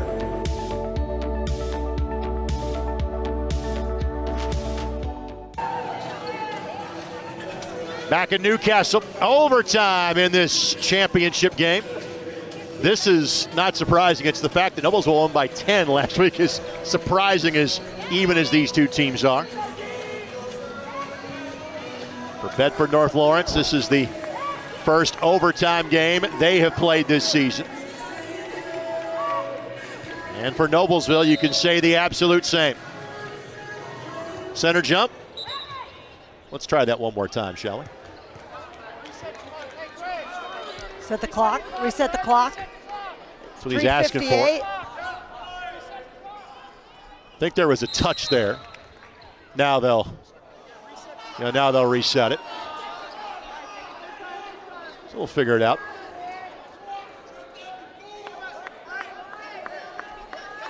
Oh, the best is all the help we get from the fans right now. That's exactly Absolutely. what. I mean, if without their help, I don't think this would have happened. Jeez. Let's call them volunteer officials during the course of the broadcast. Yes. By the way, for Noblesville, the last time they played an overtime game was the regional loss to Homestead 2 years ago to that Ayanna Patterson-led team. So it's been a while. Mendez going to keep attacking. Shot blocked. Got it back, and again, still 0 for the night. No look pass. Pride runs the floor and scores it. Carson Norman on the penetration with the no look. And a timeout taken immediately by Donna Buckley. No, it wasn't a timeout. It was a warning because Donna Buckley must have been complaining about the no call when Danny Mendez goes up on. That's exactly what it was. So a bench warning. Comes 29 seconds into the overtime.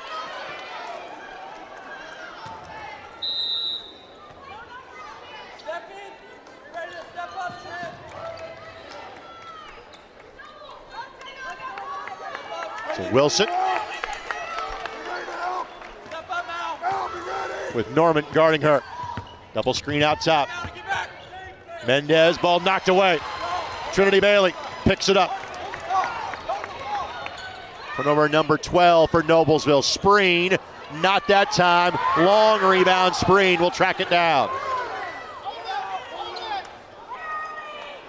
Now Madison Bailey will slow things down. Almost a steal. Is that an open three by Norman? No. Good look that wouldn't fall. Little bit of a heat check because she had a wide open layup if she wanted to go get one. Which in this case, players play. She made the play that she thought was the right one. But sometimes you want that extra easy two, especially at this point in the overtime. Norman with 3 threes made here in tonight's game. Shoemaker will pull up from 12 and left it short. And then she's going to be called for a foul, which is 1 plus the bonus at the other end. Noblesville not happy about that last time down. Felt like they got over the back, no call. Ava Shoemaker will come in as Danny Mendez will have a seat. I think you got to make that substitution right now because then you get another scorer on the floor. So now Norman, who is 0 of 1 from the line tonight, 70% of the season, will shoot 1 plus the bonus. And connects. She'll get one more, and obviously this was a chance to make it a 2-score game.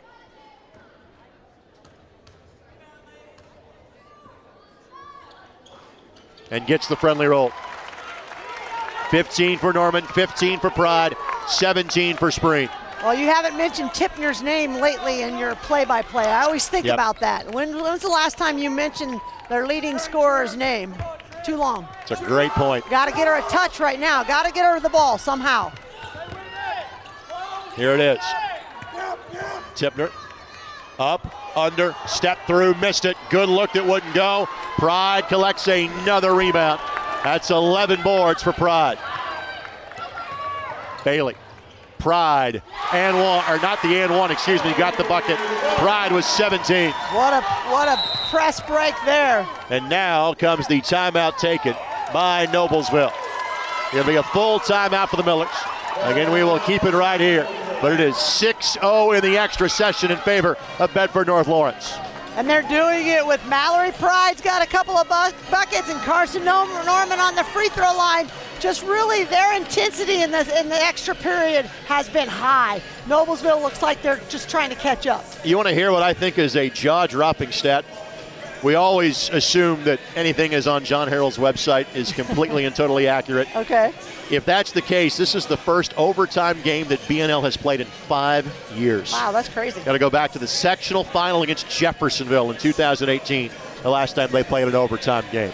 How can you reverse this if you're Donna Buckley's team? Well, the first thing they've got to do is they've got to, as I mentioned earlier, got to get the ball to Meredith Tipner. And she got to look at the basket, but she kind of pretty good defense. They can't do it just by giving it to her and standing around. Everybody's got to keep moving. So what they were able to do early on in getting those threes is they were able to penetrate and kick. Now Bedford North Lawrence has really shut off those driving lines, and so those kicking opportunities aren't there. Get some screens, get some motion in your offense. They've taken Danny Mendez out, so now there are 5 out. The lane is wide open to get to the basket. Every time one team has jumped in front, the other team has reeled them back in. Got to get the ball in bounds first. And that trend continue. Carson Norman has really ratcheted up her defense against Reagan Wilson. Just won't let her turn the corner. She's trying, can't get it. Shoemaker gets downhill and contacts from one defender. Clean block from the other. Chloe Spreen up. Her third. And now Caitlin Shoemaker. That's a tough one because it did look clean up top for sure. And misses that one for Shoemaker. She is a 65% free throw shooter. These are the first ones she has attempted today. No field goals for the Millers here in 2.5 minutes of play. Got that one to go. So 10 for Shoemaker. BNL trying to pick up their 15th win of the season. And an unforced error. Trinity Bailey just anticipating the trap coming probably a little bit and took her eyes off the ball for a moment. Yeah, head on a swivel. 11 turnovers for BNL. Tipner thought she might take that three instead. She'll pass to Ely, who will take the three and bury it. How about Ely?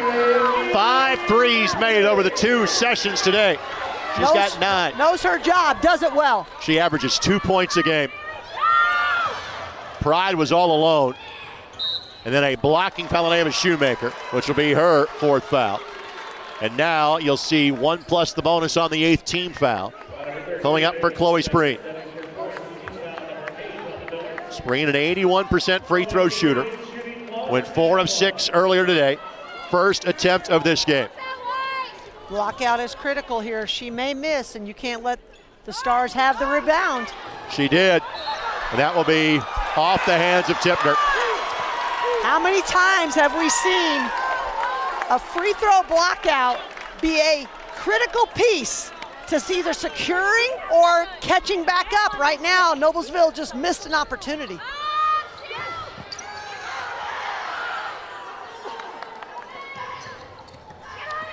Shoemaker got some ball, but also then got a little body as well. I think that's going to be her 5th.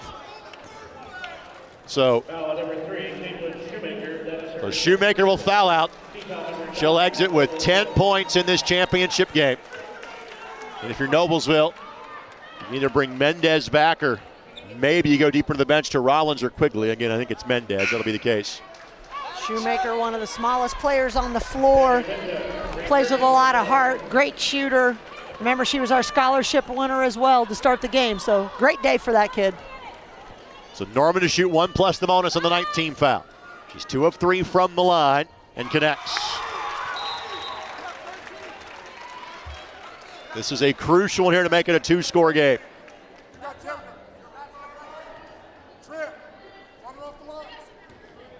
Defensive assignments being called out by Jeff Allen to our right. Norman missed that one too strong, and Tipner left no doubt about this one. Doesn't have to be a three, but needs to be points for Noblesville, and then Bailey commits the foul, and now Tipner will shoot one plus the bonus. Tipner, 5 of 5 from the line today. That foul on Bailey is her fourth. Bedford North Lawrence has played 6 players tonight. Noblesville 8. Tipner misses. And jump ball. And the arrow points in the way of Bedford North Lawrence. Free throws and box outs become critical here down the stretch. How long can you play this out defensively? When do you got a foul if you're Noblesville? Well, you're going to try to get this in the half There court. you go. There's the steal. Shoemaker thought about the three.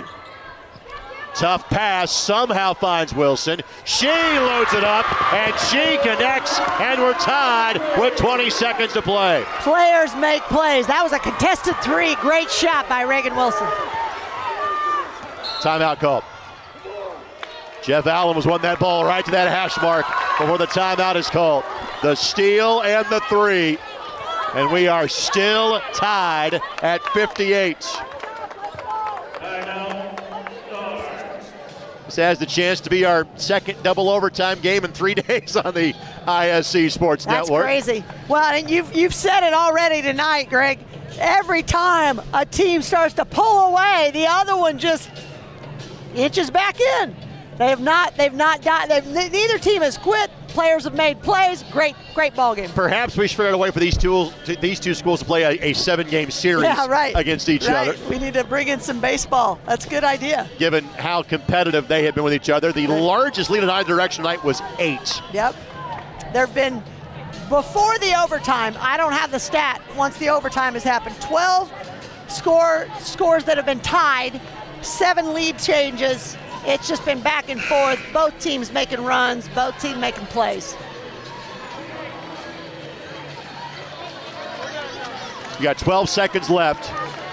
What are you drawing up here for Bedford North Lawrence? Well, I think that I like Carson Norman getting to the basket. She has kick-out opportunities. Chloe Spreen or a dump down to Mallory Pride. It will be Norman who catches in the backcourt. Back to the 1-3-1 for Noblesville. It's Bailey on the bounce, knocked away. Fight for the loose ball. Jump ball, it goes the other direction. So now Noblesville will bring it the length of the floor with 4 seconds left to go. They have a timeout if they want it, right? She's not going to. A little bit of confusion.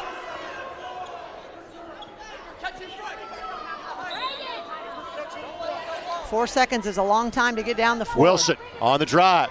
Wilson needs to pull, didn't get it off in time. And we will play a second overtime in the Raymond James Hall of Fame Classic. So we're tied at 58, and we'll take this quick timeout. We'll come back with session number 2 here on ISC and Comcast 81.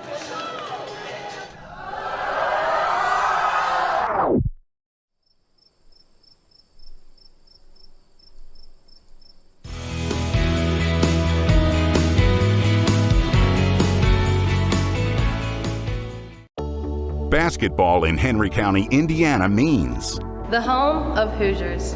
Where legends live. basketball in Henry County, Indiana means A giant field house. And basketball courts in every park. basketball in Henry County, Indiana means Family.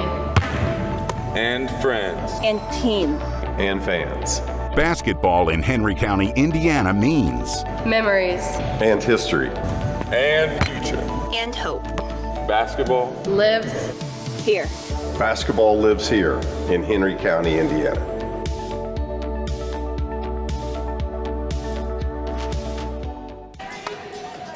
We are now getting to the point where this could become a war of attrition in terms of who fouls out and who is left to play in this game.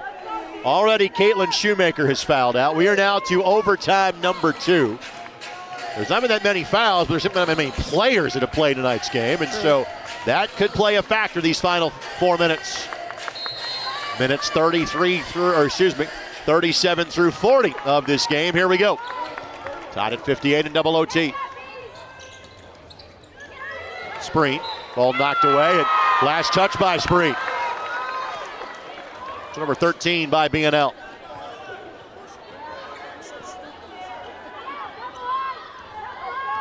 Boy, every time you put the ball on the floor, Noblesville's coming to trap. Got to know that for sure. Wilson lost the handle. Taken away by Bedford North Lawrence. Trading turnovers. I think that's how the last overtime started. A sign of things to come. Bailey able to hang on to it. 3 in the corner by Spreen. No. Fight for the loose ball, and Tipner tracks down another rebound. That is now at least 14 for Tipner.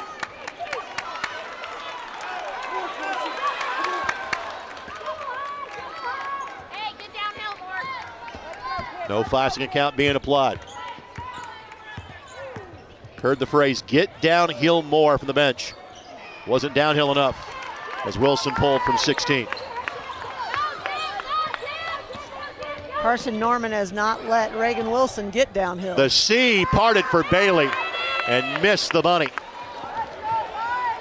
Now Tipner weaves through traffic, off the window, give it to her. Tipner with 19 and a chance to make it 20. And for the first time since overtime started, Noblesville's in front. Well, it got Meredith Tipner going to her right. Remember that last move she made? She had to go with her left hand. She's just not quite as strong. Both of them, she can go both ways, but definitely strong going to her right. Makes a great play, gets the and one. So Tipner actually make that 22 for Meredith. And it's a 3-point lead.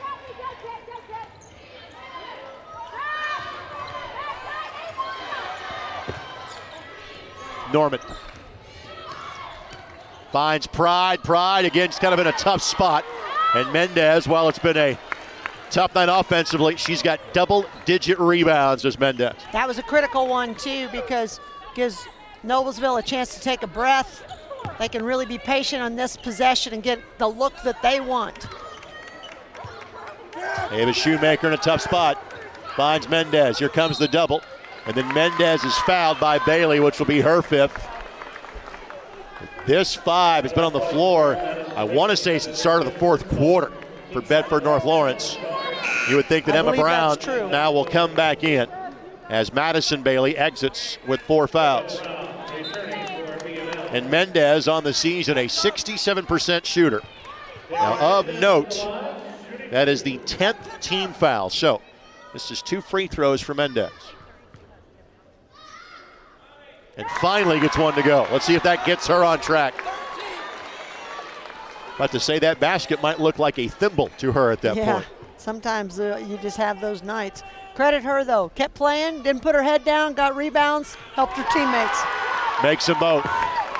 So the first 5 points of the overtime belong to Noblesville. Halfway through the second overtime stanza. Norman walked the tightrope to keep that ball in play. Miller's finding an extra gear defensively here in the second overtime. 3 for Brown, just checked in. Why not? Wow! Tough shot. Hadn't played the last 2 quarters and knocks it down. That is a clutch shot by Emma Brown. Top of the key, knocks it down. Rested and ready. Yep. 63-61 now Mendez, and we call for the offensive foul. Created space that off arm. So a turnover committed by the Millers. And a chance for Bedford North Lawrence to tie again. Remember, that's how we started the game, Greg. Do you remember the very first? I mean, it seems a long time ago, but Danny Mendez squared up and Mallory Pride drew that foul. That's the same kind of foul that time. 2 to tie, 3 to take the lead for BNL. These 2 teams showing out in one of the state's biggest showcases this evening. Norman, the floater, got it. Oh, tough shot. Norman with 18. Tough shot. Tied again at 63. 60 seconds left to go.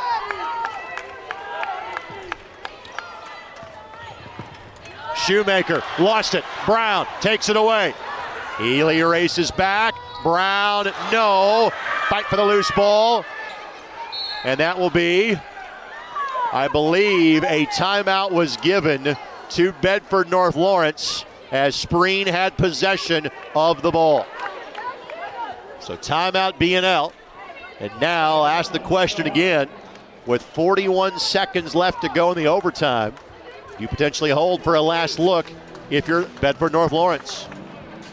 I think they almost have to because they don't have any more timeouts left. I think that plays into it a little bit because, if you score pretty early and you get into, they miss the shot. Now I just feel like they've got to try to get that last shot.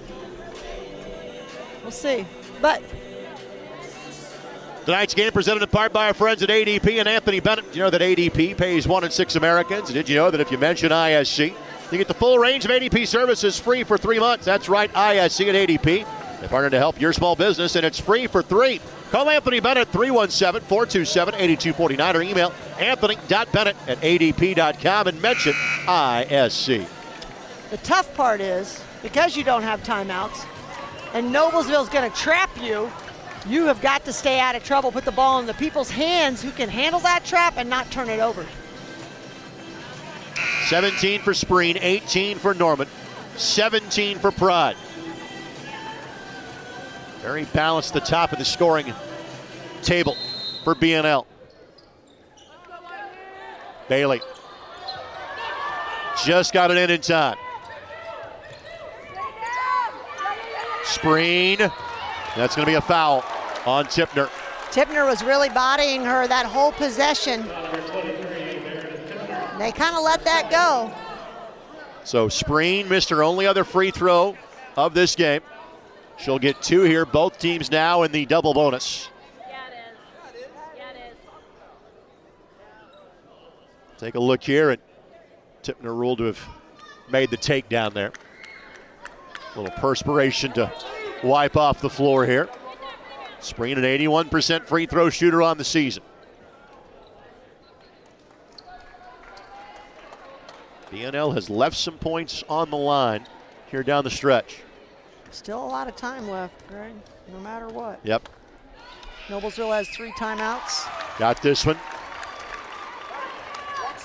In other words, it'd have to be a 3 this time down for the Millers. Got to get the box out first. We've seen that already. Connects on that one, no problem. Okay. You heard the voice of Jeff Allen saying 1 stop, 1. Trying to find Tipner down low, and Tipner got held by Spreen. So now Tipner has a chance to equalize from the free throw line. I think Tipner and Spreen got kind of tied up.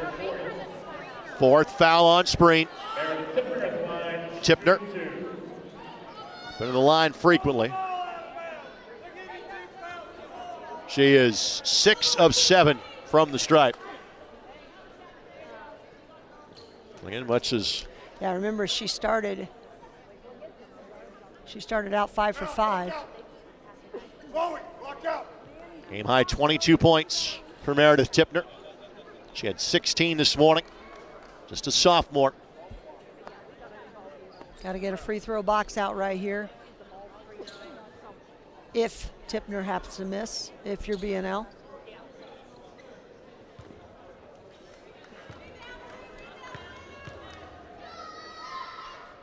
Got it. And BNL is out of timeouts. Tipner, not that time. Shoemaker can track it down. Wilson all the way in. Got it. Noblesville in front. Wilson's got 15. Again, BNL can't stop it. Here comes the trap for Noblesville. Bailey, Norman, Spreen. Spreen weaving through traffic off the window, scores it. Timeout Noblesville. So a timeout Noblesville with 4.6 seconds left to go. But Spreen now with 21 and potentially the game-winning bucket. They may put a little bit of time back on the clock. Yeah, I would say they're going to, because they were calling the timeout.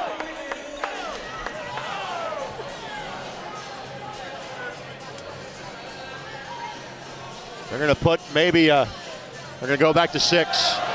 So here's a look. Again, you've got the clock on the screen. And again, this isn't like college basketball where the clock will stop on the made bucket. You have to call a timeout to stop it.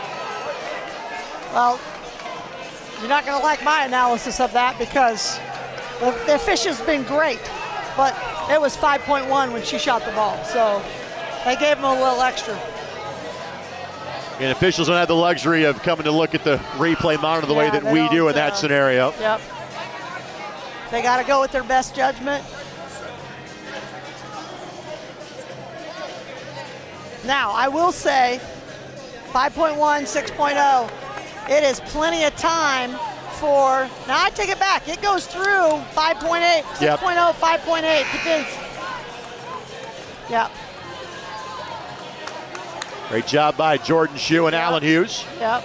Our technical crew here tonight. It goes through 6.0. It is through at 6.0. So if they started calling it right away, that could have been legit. Full court man pickup here by BNL. They're doubling Wilson. Wilson on the bounce. Wilson on the drive. Wilson all the way in. Got it, and a foul. Wilson gets the basket and a free throw to potentially add to it. Noblesville back in front with 0.8 of a second left to go. They doubled Reagan Wilson on the inbound.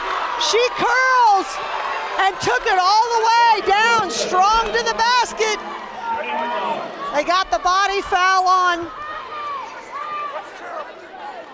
So the foul goes against Carson Norman. Wilson with 17 points. Do you intentionally miss this one here?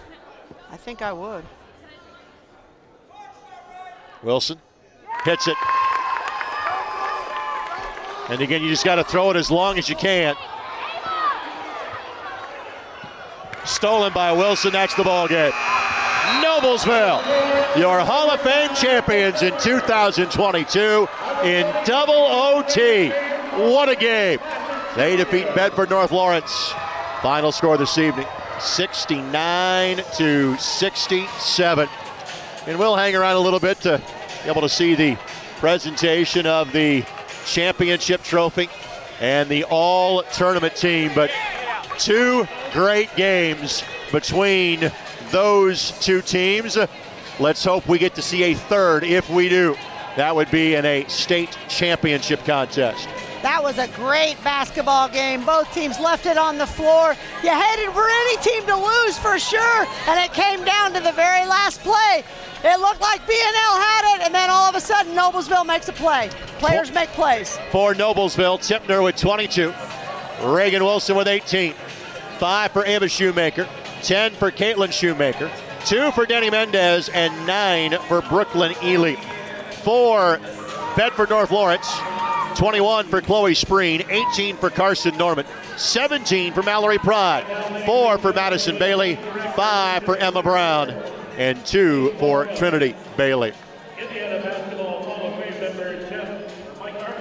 Mike Armstrong, legendary girls basketball coach, Perry Meridian amongst other stops. Long time. Presenting the runner-up trophy and game ball to Bedford North Lawrence.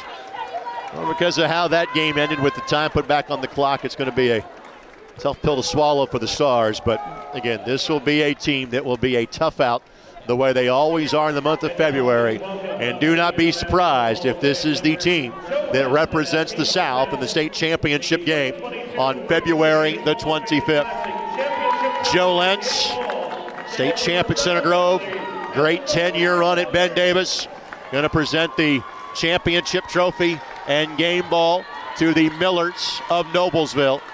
And again, for this group that heard, hey, you're not going to accomplish anything with Ashlyn Shade not playing for you, they got the hardware to prove it. Again, it is not a guarantee they get out of their sectional because they're 8th in the state. Zionsville, Fishers, and Hamilton Southeastern are all top 10 teams in their sectional as well. Some guy on some pairing show once said, I'm some guy, by the way, that is the toughest sectional in the state in any sport. I believe that to be the case. I think it's true. The Hamilton County basketball sectional. Pictures being taken by Noblesville. And we will hand out the all-tournament team coming up after these pictures are taken on the floor here at Newcastle. Not just your final thoughts on this game, Coach, but your final thoughts on the day in general here at Newcastle. We saw some great basketball. We got to see some great players. I think that what this venue is all about, this tournament is all about bringing the best players in to showcase at this point in the season, so you can look forward to that state tournament, whatever it's going to be. And I think we did not get disappointed today. We saw 2 great games tonight, and great players rose to the occasion. Very well done. So the voice of Chad Nickham is the one you hear in the background. He is the public address voice for this event, for numerous state championships as well. Volleyball and girls and boys basketball come to mind as well. Jan Connor, one of the all-time best coaches to ever do it. You had a chance to catch up with Coach before tonight's game. She'll present the medals to our all-tournament team members, 6 on that all-tournament team. I had the fortune of playing in this Hall of Fame Classic back before it was here. Right. Noblesville hosted it the year that we won it, and we had to upset Jan Connor's Benton Central, being from Tipton, and then we beat Noblesville in that championship game. So I go way back with Coach Connor. We had some great battles. Honored to play against her and then coach against her later. Nevaeh Foster of Mishawaka-Marion. Again, Nevaeh became the school's all-time leading scorer in the consolation game against East Central. Josie Trable of East Central. Good to see that both those players stuck around to receive their medals. I think they both had efforts worthy of playing in the consolation game, yet being on the all-tournament team today. It's a great collection of the best players in the state, some of the best players in the state of Indiana get to come and play. These 2 players did not disappoint. Trable was terrific, leading her team to a consolation win, and Nevaeh Foster breaking her all-time school record. So Mallory Pride would have a double-double in both games. She had 17 and 12 in the championship game. Reagan Wilson hit the game-winning shot. She'll give up the game ball for a second to get her all-tournament honor. Our next member from Noblesville, Meredith Tipner will also be the all-tournament representative for Noblesville. And I think we may have the rare winner of the tournament MVP to a player who was not on the winning team. That's how close the margin was in terms of these 2 teams. Chloe Spreen will be named as the tournament MVP. Well, congratulations to these young ladies. And again, you can expect to see a good chunk of this group potentially playing at Gamebridge Fieldhouse coming up at the end of February, and several of these players playing on the Indiana All-Star team coming up in June. Without a doubt. Jane, an absolute pleasure. Thanks for joining us, and excellent. Good luck to your West Lafayette team the rest of the year. Appreciate it. Great day of basketball. Thanks for having me. We'll do this again in 14 and a half hours with the boys' games. Tip off at 11 o'clock tomorrow morning. North Davies and Northwood, followed by Penn and Ben Davis. Be sure you join us there. For our entire ISC Sports Network crew, this is Greg Rakestraw. Good night from Newcastle. You've been watching on the ISC Sports Network.